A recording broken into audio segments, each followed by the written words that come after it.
one of the greatest hacks in life that you will ever learn is that if you give people a reason, they are much more likely to comply with your request, right? In fact, there was a really famous study in the 70s at Harvard University. There was a sociologist named Ellen Langer, and she did this study where she went to the media center and she went to the Xerox machine, and there was always a line for people to use the Xerox machine. So what she wanted to figure out is what will allow her to cut in line. Like what can she say to people to allow them to cut in line? So the first thing she did is she gave a really good excuse. She went to the front of the line. She had a stack of papers, and she was like, "Hey, listen, I'm running late for class. I just have to make a couple copies. Can I cut in the front of the line?"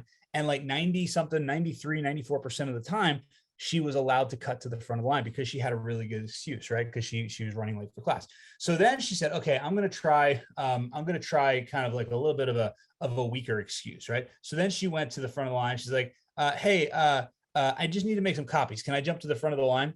And it was a pretty bad excuse because everybody was there to make copies. But what she found is that she was still able to cut in the front of the line like 90% of the time, even just by going up and say, hey, I just have to make a couple of copies. Can I hop in the front of the line?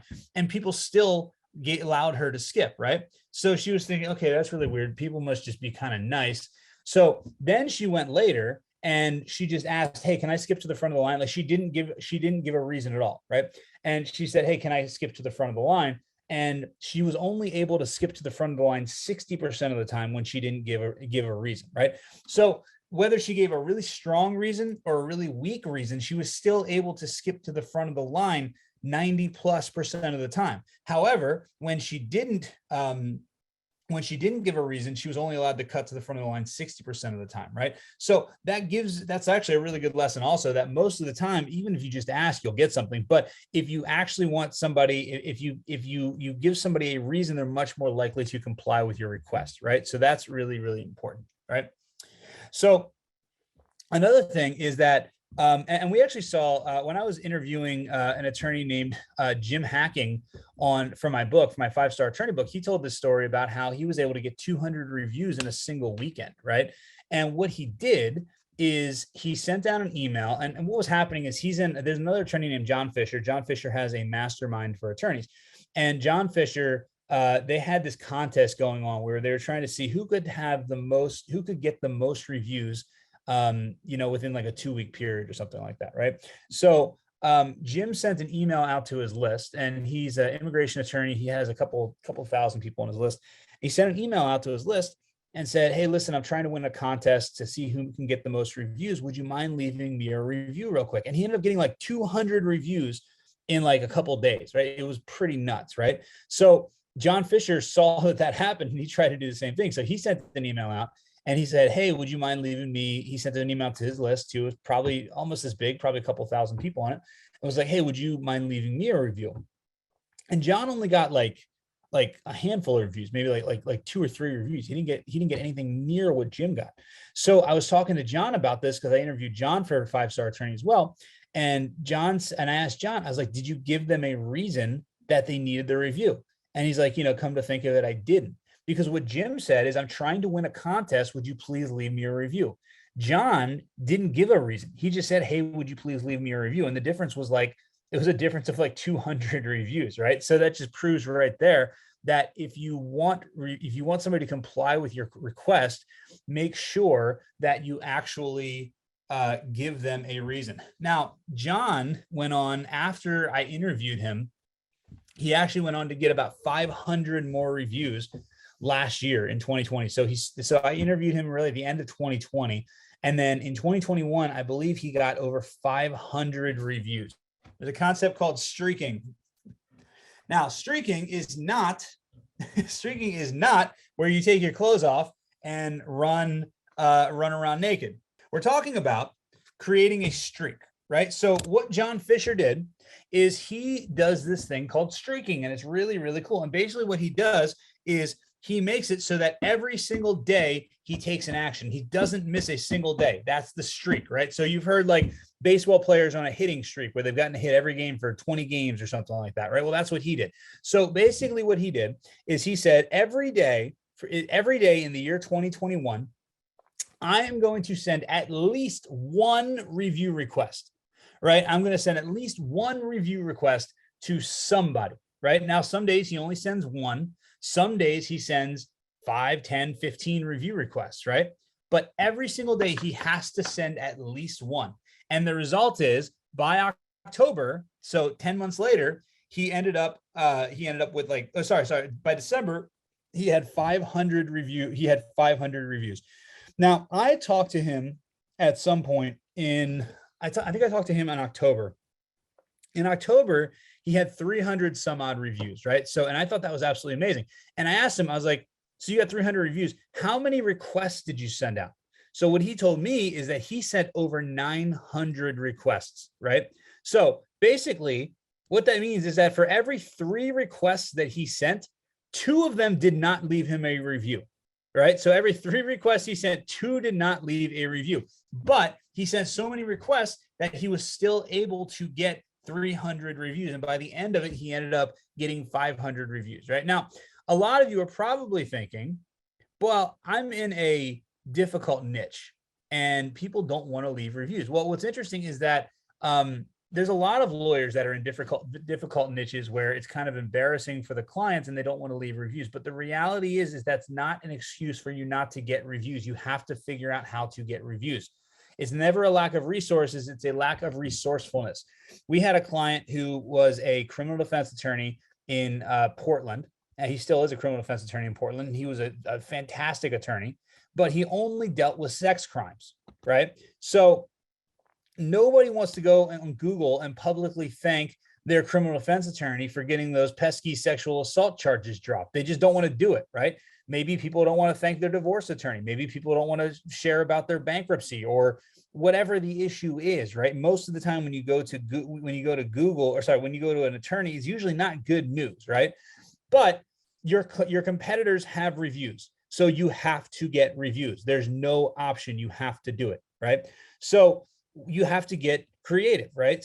So if you can't get clients to leave your reviews, which I think that a lot of you can get clients, right? A lot of times you say clients don't want to air their dirty business online. A lot of people don't, but a lot of people do. If you've ever been on social media, you can see that most people are pretty free. they're running pretty free and fast with personal details, what they're putting on social media, right? So a lot of people will actually leave your reviews. I think that some of it is kind of a false belief in your head, right? But there's other types of people who can leave you reviews that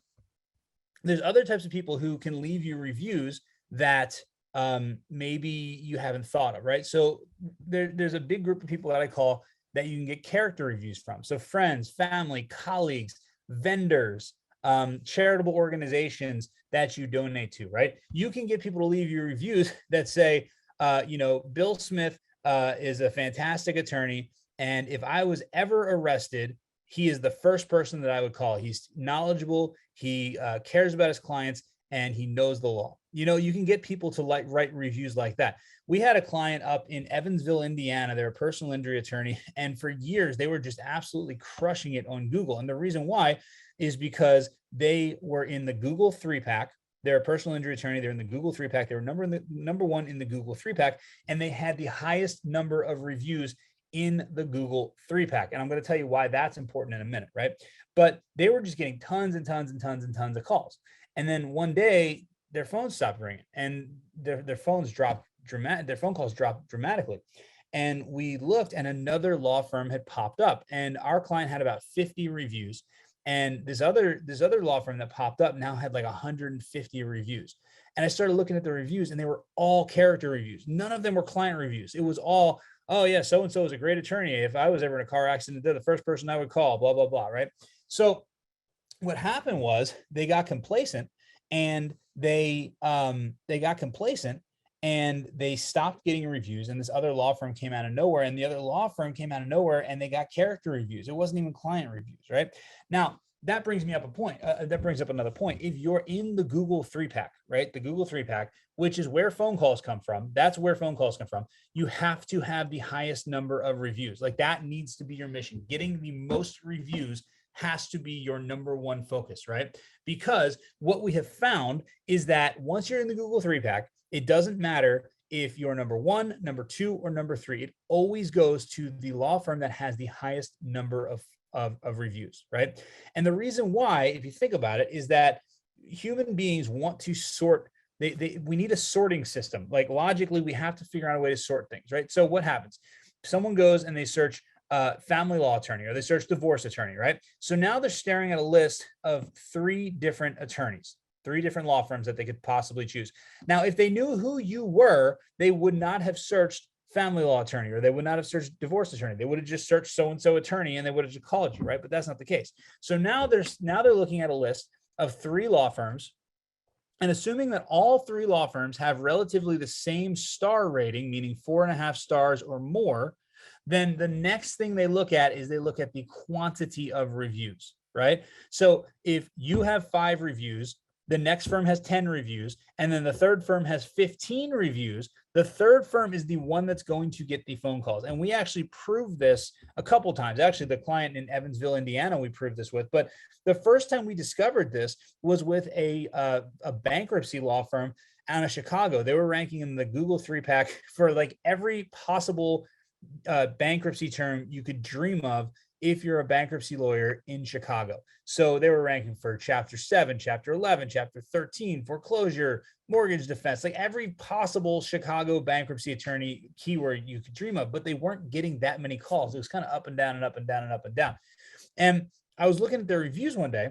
I was looking at their Google profile one day, and we were on the phone with them. And I was like, you